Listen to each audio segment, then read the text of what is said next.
Tu ne peux pas être béni, même si tu as le meilleur prophète du monde, si tu impolis à ton père et ta mère. Éphésiens dit, honore ton père et ta mère. C'est le seul commandement suivi d'une promesse, afin que tes jours se prolongent dans le pays que l'Éternel ton Dieu te donne. C'est-à-dire que c'est le pays de ta prophétie. Donc ta prophétie est liée à ton père et à ta mère. Le bonheur n'est pas lié à eux, mais la durée du bonheur est liée à eux. C'est-à-dire, afin que tes jours se prolongent. Donc tes jours peuvent se raccourcir dans ce pays-là. Et beaucoup remarquent qu'ils ont des bénédictions en dents de scie. Ce n'est pas linéaire, c'est vraiment discontinu. Demande-toi, est-ce que du point de vue de la parenté, il n'y a pas un souci? Parce que honorer signifie respecter. Honorer au-delà de respecter veut dire faire honneur.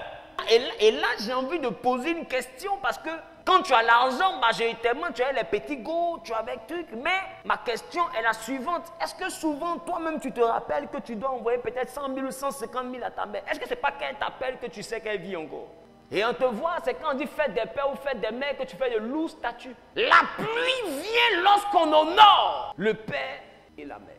Tu vis à Cocody, tu as honte d'aller voir ton père ou ta mère parce que tu trouves que le quartier là n'est pas beau. Si le quartier n'est pas beau, que tu sais que ça ne l'honore pas, c'est pourquoi tu dis c'est pas beau. Donc celui qui l'honore dans son projet, puisque le quartier là n'est pas beau, et que je trouve que ça ne ressemble pas à mon père ou à ma mère, si je l'honore, bizarrement, tu ne les fais pas sortir. 2, tu leur rends de moins en moins visite. Des femmes, ils ont problème d'étanchéité. Et toi, tu vis dans une belle maison. Mais est-ce que tu sais que Dieu est juge? Quand quelqu'un qui s'est privé d'une partie de sa vie pour que toi tu sois heureux, se retrouve dans une maison où ça coule partout, et avec son sacrifice, toi tu te retrouves dans une maison où il y a climatisé Netflix, et pendant qu'il pleut, toi c'est là que tu dors bien, mais pendant qu'il pleut, ta mère assise et puis elle fait, elle cherche chaud, elle dépose. Pendant que tu dors, c'est pas une bénédiction qui descend sur toi. Beaucoup parmi vous avez stoppé la pluie. Moi j'ai remarqué une chose, à chaque fois que je fais du bien à ma mère, les temps qui suivent, il y a des ouvertures. Donc quand il y a eu que Dieu me bénisse, quand j'ai envie que Dieu me donne un pot d'argent, alors la veille. Parce que je sais que ça reviendra. Le problème c'est que beaucoup ne comprennent pas l'origine de la pluie. On pense que la pluie est déclenchée par la prière. La pluie ne vient pas de la prière. Tu veux la pluie? Ne compte pas sur la prière. Compte sur tes habitudes, ton comportement, ton caractère. Comment tu traites les aînés? Il y a une chose dans la coutume qu'on néglige souvent, c'est la dot. La pluie vient aussi de la dot. Est-ce que vous savez que quand tu viens au monde dans des conditions qui ne sont pas régulières du point de vue de la coutume, normalement, ton père doit verser une amende à la famille de ta mère. Parce que la dot, c'est un droit légal qu'on donne à ton père pour utiliser les entrailles de ta mère pour reproduire lui son nom. Parce que celle qui va porter les enfants vont pas porter le nom de elle, son père. Les enfants vont porter le nom de toi, ton père. En tant elle, quelqu'un l'a scolarisé, quelqu'un l'a nourri. Donc, ils sont propriétaires du sang. Si tu dois la prendre pour aller reproduire toi ton sang, il y a un droit que la coutume a fixé qu'on appelle la dot. Ça veut dire que si tu as engrossé quelqu'un sans la dot, tu mets non seulement la soi-disant bien-aimée en danger, et tu mets les enfants qui sont nés en danger. Qu'est-ce que je m'apprête à dire? Je m'apprête à dire que la dot, dans son respect et dans son non-respect, est à la base de la manifestation de la sorcellerie dans les familles. Qui remarque quand on parle de sorcellerie, de fois on parle des oncles, des tantes, majoritairement, beaucoup. Vous savez pourquoi? Ce sont les acteurs de la dot. Chez toi, c'est le père qui prend, et là-bas, l'oncle. Est-ce que quand le père prend, les oncles ou les tantes aussi ont des droits? Ils ne prennent pas pour garder. Ils reçoivent, mais ils dispatchent. Parce que ce que vous oubliez quand on parle de la maison de ton père, on ne parle pas de ton père. Ton père peut être un membre de la maison de ton père. La maison de ton père est gérée par le chef de famille. Et le chef de famille peut ne pas être ton père. Donc même quand on veut doter sa fille, lui, il est obligé d'aller consulter ce chef de famille-là. La route qu'il prend pour aller demander comment ça doit se faire, c'est cette route-là qui représente la maison de ton père. Et ce qu'on devait savoir, c'est que dans le principe de la dot, selon que Dieu m'a révélé, c'est que les oncles, les tantes, les personnes qui reçoivent et qui dispatchent, qui valident la dot, sont en réalité les consciences spirituelles de ce futur mariage. C'est pourquoi à partir de la dot, beaucoup de couples ont été frappés de stérilité. Beaucoup ont été frappés de pauvreté. Des destinées d'enfants ont été liées. La pluie vient ou est bloquée par plusieurs origines qui ne sont pas christiques, mais qui sont divines. Christ ne va pas jusqu'à ton sang. Le sang, même quand tu as Christ, appartient à ta famille. C'est pourquoi tu peux avoir Christ et puis mourir de sorcellerie, aller au paradis. La Bible dit, il n'y a donc aucune condamnation pour ceux qui sont en Christ. La condamnation de laquelle on parle n'est pas terrestre, elle est céleste. On parle de la condamnation qui te jette dans la géhenne, qu'on appelle l'enfer. Sinon, regarde, tu as Jésus, mais tu es condamné. Tout ce que tu fais ne marche pas. Tu prends ta arachide, ça sort manioc. Ta vie là, mélangée comme ça, on dirait puzzle. Oh, tu as Jésus. Un homme aussi avait Jésus dans la Bible. On l'a surnommé le pauvre Lazare. Malgré qu'il avait le salut, les anges le connaissaient, mais ils ont attendu à sa mort pour l'envoyer au paradis. Mais sur la terre, il était pauvre. Misérable, miséreux, plein d'ulcères, assis par terre et avait pour amis les chiens qui léchaient ses ulcères. Quelqu'un que des anges connaissaient. Ma question, la loi christique t'envoie où et la loi divine t'envoie où? Quelqu'un parle des 10 commandements. Les 10 commandements ne sont pas une loi christique. Jésus n'est pas venu accomplir les 10 commandements. Parce que les 10 commandements n'envoient pas quelqu'un au ciel.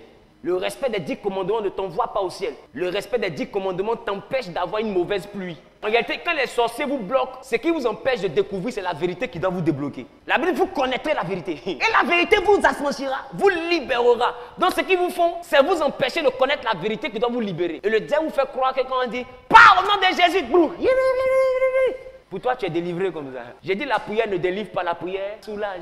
Quand on vient de prier pour toi, puis tu tombes sous onction, quand tu es soulagé, tu te dis quoi, maintenant ça va aller. Mais quand tu vas, qu'est-ce qui se passe? Poteau encore, pour compléter. Des fois, le poteau est plus dur que l'ancien poteau. Jean dit à ceux qui l'ont reçu, à ceux qui ont cru en son nom, elle a donné le pouvoir de devenir enfants de Dieu, c'est ça? Lesquels sont nés, ni de la chair, ni du sang. L'âme est où? Dans le sang. À la Bible, la nouvelle naissance ne concerne pas le sang. La nouvelle naissance ne concerne pas la chair. Encore? Ni de la volonté de l'homme. Non, la nouvelle naissance ne concerne pas la volonté de l'homme, mais de Dieu. Oh, la Bible dit notre Dieu est esprit. Donc la nouvelle naissance en Christ est une naissance dans l'esprit, pas dans le corps. Et c'est parce que Jésus sait que c'est l'esprit qui est renouvelé qu'il a pardonné à Pierre. C'est son corps, c'est sa chair qu'il a trahi. C'est sa chair qu'il a renié, mais son esprit est resté attaché à lui. Comme un homme renie Jésus tout en ayant la foi. Sa chair pour rester en vie dit je ne le connais pas. Mais son esprit continue à suivre Jésus jusque là où on s'en va le frapper. Qui a remarqué? Et Pierre assis. Marie qui dit je ne le connais pas. Il continue à le renier mais il ne le laisse pas. Prends le temps, remarque, tu es comme Pierre. Jésus dit ne peintuez pas, tu peintues. Mais ton esprit est encore attaché à lui. Ta chair t'envoie dans un autre chemin, mais ton esprit est encore attaché à lui. Ton comportement montre que tu ne connais pas Jésus, mais ton cœur aime Jésus. Tu n'arrives pas à t'expliquer ça. Comment je fais pour aimer et le péché et Jésus en même temps? Pourquoi? Parce que ton esprit aime Jésus, parce que tu es converti par l'esprit, mais ton corps aime le péché. Ce que tu dois chercher à faire, c'est convertir ton corps. La conversion de l'esprit est automatique quand on accepte le Seigneur. Mais la conversion du corps est un combat continuel. C'est pourquoi Paul pouvait dire, qui me délivrera de ce corps de cette mort? Je sais ce que je veux faire, mais je fais ce que je n'ai pas envie de faire. Je connais la parole de Dieu, mais quand elle vient en moi, elle trouve dans mon corps une autre loi qui est la loi du péché. Malheureux que je suis. Le grand Paul, il dit malheureux. Parce qu'il y a une autre loi qui n'a rien à voir avec la loi de l'esprit. Mais il dit cette loi-là est dans mon corps. Plusieurs parmi vous avez cette loi-là. Je décide de ne plus me masturber. Je suis résolu là-dessus. Et puis un matin comme ça, quelque chose soulève ta main comme ça. Tu dis ma main, tu n'y vas pas. Quelque chose soulève ta main comme ça. Ma main, tu n'y vas pas. Où tu vas voir les dents? Alors. Oh, tout de suite, là, tu as dit à ta main, n'y va pas. Voilà pourquoi la Bible dit, l'esprit est bien disposé, mais la chair est faible. Parce que la chose qui est convertie en toi, c'est ton esprit. Et tu dois envoyer ton esprit à influencer ton âme et ton âme à dominer ton corps. C'est un processus. Donc, la Bible dit que la nouvelle naissance de la croix en Christ ne concerne pas le sang. Or, Lévitique 17:11 dit que l'âme est dans le sang. Si ça ne concerne pas le sang, qui est encore le propriétaire de ce sang? De qui détiens-tu ton sang? Tu disais dans le sang du Seigneur, de qui détiens-tu ton sang? Si on prend ton sang, quand on va au laboratoire, quand on fouille, on retrouve la trace de qui? Et puis de qui? Voilà pourquoi la sorcellerie est familiale. Parce que la sorcellerie, c'est la loi du sang. Et c'est ce qui explique que tu peux venir à l'église, confesser Jésus, et puis être encore dominé par des liens de sorcellerie. Parce que le sang qui contient l'âme doit être libéré de ce processus d'esclavage aussi. Est-ce que je parle à quelqu'un? Donc la pluie peut venir ou être stoppée par la maison de ton père. La seule chose qu'ils ont à faire, c'est de t'envoyer à les déshonorer. C'est la raison pour laquelle je fais attention désormais avec les nominations en termes de sorcellerie et autres. Parce que majoritairement, ça pousse les enfants de Dieu à déshonorer la maison de leur père. Or, celui qui te pousse à déshonorer la maison de ton père est en train d'agir contre ta pluie. La Bible dit, honore ton père et ta mère. La Bible n'a jamais dit que ton père serait un diacre. La Bible n'a jamais dit que ta mère serait prophétesse. Qu'est-ce qui te donne le droit de mépriser ton père parce qu'il est commun? Qu'est-ce qui te donne le droit de tenir tête à ton père parce qu'il est franc-maçon? Qu'est-ce qui te donne le droit de tenir tête à ta mère pendant qu'elle est mystique? La Bible n'a jamais dit de quelle religion il sera. La Bible dit honore. En aucun cas, en aucune circonstance, déshonore. Toi, honore. Ton rôle, c'est d'honorer. Il dit, afin que tes jours se prolongent dans le pays que l'Éternel, ton Dieu, te donne. Donc ta prophétie là, dépend de l'honneur que tu donnes à ton père, peu importe son titre, de l'honneur que tu donnes à ta mère, peu importe ton titre. Ma question, non, quand ma maman était enceinte là, mon papa l'a abandonné. Tu étais la go de ton papa. C'est toi qui l'as abandonné. Par là, entre lui et puis sa chérie, ils savent qu'est-ce qui s'est passé et puis il dit, il ne veut pas de la grossesse. Tu es sûr que ta maman t'a tout bien expliqué. Moi, j'ai reçu un couple, ils ont 3 enfants. 3, 1, 2, 3. Si Dieu ne m'avait pas donné sa sagesse, le divorce était clair. Ils sont rentrés dans mon bureau et dit, monsieur, attendez mon Dieu aussi. Et puis elle demandait à la maman, maman, les enfants, là, qui est leur père? Elle m'a regardé comme ça. Non, c'est... Maman, les enfants là, qui est leur père? Non, c'est-à-dire que vraiment, elle commence à pleurer. Il ne faut pas dire à mon mari, je ne suis pas venu ici pour ça. 3 enfants, un même n'est pas pour lui. Un, ça y est, même cheveux même de quelqu'un n'est pas pour lui. 3. Bon, un gars comme ça, il découvre, ce n'est pas un crime qui va se produire. Et ça, il n'y a pas de meurtre dans ça. Je dis une chose, quand femme veut devenir mauvaise, Satan devient étudiant. Ils sont payés 10 balles cahiers comme ça. Tu connais TP, travaux pratiques là. Gros! Ils payent big rouge, big bleu, parce que sa mère spirituelle est sur le point de donner des cours. Faut pas t'amuser. Et voilà les garçons, non, il se joue les dangereux. Mon ami, tu peux rien créer. Femme, tu peux rien inventer même. C'est Dieu qui nous protège. Femme, c'est Dieu qui nous protège, les gars. Il n'y a pas plus aveugle que garçon. Il n'y a pas plus aveugle que garçon. Donc, vous voyez qu'il y a des circonstances qui peuvent prévaloir pendant la naissance, qui peuvent engendrer des situations. Et là, je parle à quelqu'un ici qui en veut à son père. À cause d'une circonstance pareille, quand 2 couteaux se battent, ma soeur, écoute-moi bien, Dieu te parle. Le poulet ne met pas son cou au milieu. Quand 2 couteaux se battent, le poulet, là, il ne met pas son cou au milieu pour dire, essayer de séparer, il va bloquer, coup. C'est le croisement des 2 couteaux là même, là. C'est ça qui devient que Dieu nous. Faites attention, ne tenez plus tête à vos parents. C'est pourquoi, à partir d'aujourd'hui, si ta mère vient t'expliquer, elle est en couple avec ton père, elle vient t'expliquer ce qu'il lui fait, chasse-la. Maman, je ne veux pas entendre ça. Ce n'est pas mon rôle d'entendre ça. Comment tu veux me rendre mon cœur? Tu veux que mon père devienne quelqu'un que je déteste? Oh, il y a une partie de ma pluie qui est dans sa bouche. Tu ne peux pas me prendre comme un militant pour ta guerre. C'est ton gars, bizarrement, mon Dieu a fait vous m'ayez rencontré. Sinon, vous êtes connus avant moi. Parce que s'ils t'ont connu avant de se connaître, c'est que toi-même, tu as un problème. Parce qu'ils ont dû d'abord se connaître, ensuite se connaître, avant de te connaître. Qui comprend ce que j'ai dit? Donc, l'étranger dans ça, là, c'est toi. Parce qu'eux, ils sont quittés loin, ils savent comment ils sont croisés. Si un a rasé l'autre, si l'autre a fait le médicament, ils savent comment ils se sont croisés. Des fois, le karma peut envoyer des choses. Il y a des moments, elle sait qu'elle ne veut pas la voir, elle envoie chez un juice. Il attache le vieux, elle dit brou, elle est dans le foyer. Brou, tu es né, tu es venu au monde. Maintenant, chemin faisant, Basse est gâté, il s'est réveillé. Tu veux qu'il fasse quoi? C'est dans Basse que tu es né. Pendant que tu viens de venir au monde, il est débassé. Toi, tu veux qu'il fasse quoi? Il embrasse.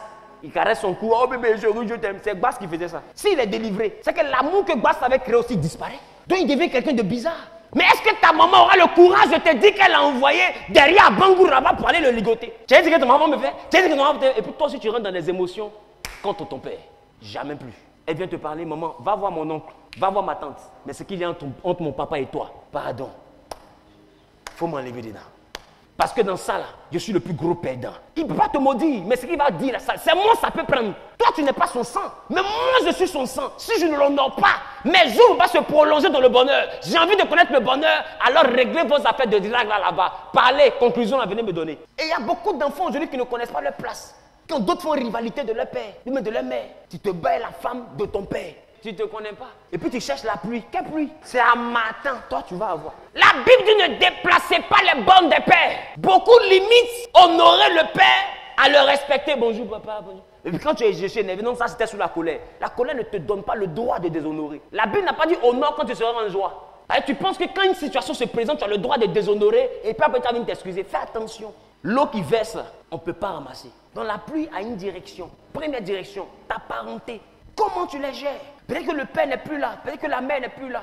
Est-ce qu'il y a une hiérarchie dans la famille? Honore cette hiérarchie-là. Tu vas laisser orphelin de père et de mère. Fou, je suis poulet sans propriétaire. Mais si demain quelqu'un veut te doter, là, tu sauras qui allait taper sa porte. C'est pour dire que toi-même tu reconnais que tu n'es pas la pluie. Mais c'est la pluie qui quitte au ciel et puis qui tombe. N'attends pas que ce soit le jour de la dot pour aller taper la porte de quelqu'un. Et c'est là aussi que beaucoup vous attendent au tournant. Tu as pris la tante là comme chiffon. Tu as pris l'oncle là comme chiffon.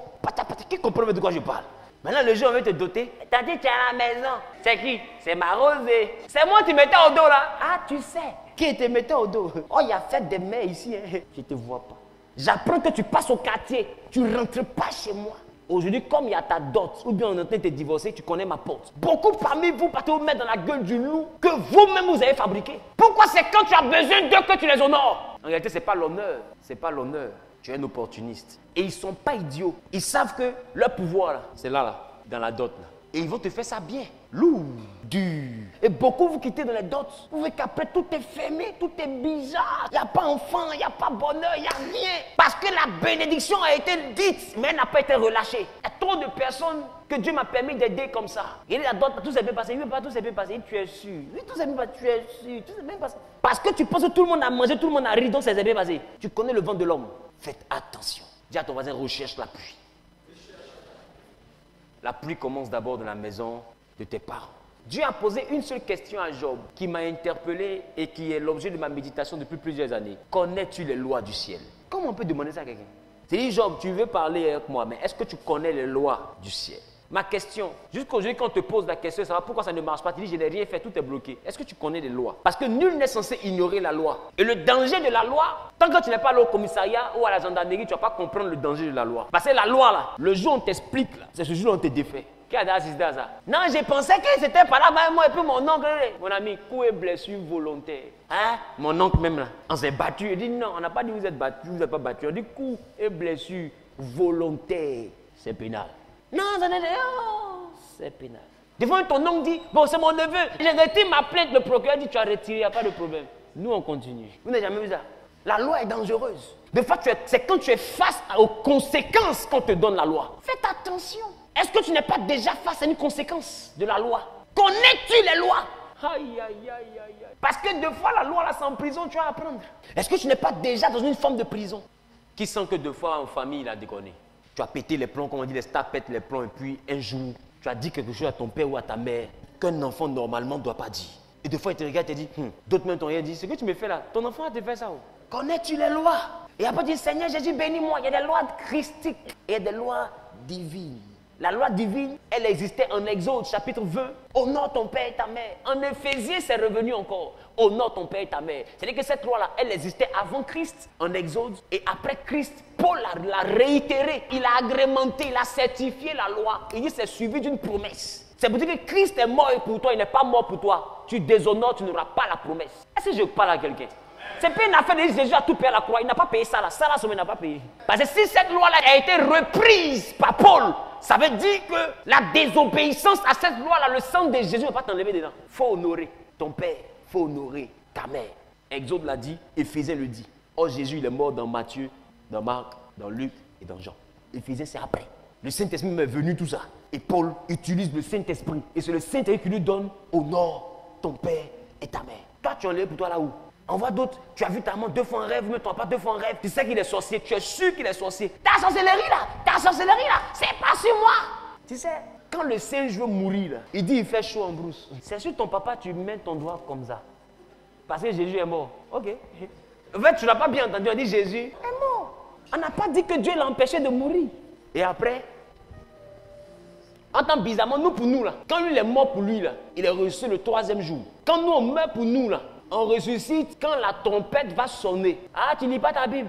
Sinon, tu vas ressusciter aussi, mais tu vas mourir d'abord. Sauf que ce n'est pas dans 3 jours, quoi. C'est quand la trompette va sonner. Ça peut se faire dans 1000 ans, dans 1500 ans, dans 2000 ans.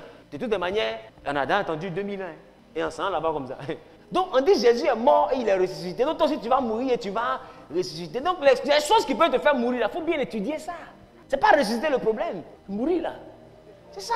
Parce que ressusciter, on va ressusciter. Ça n'a pas de problème. Mais déjà ton voisin mourir là. Faites attention.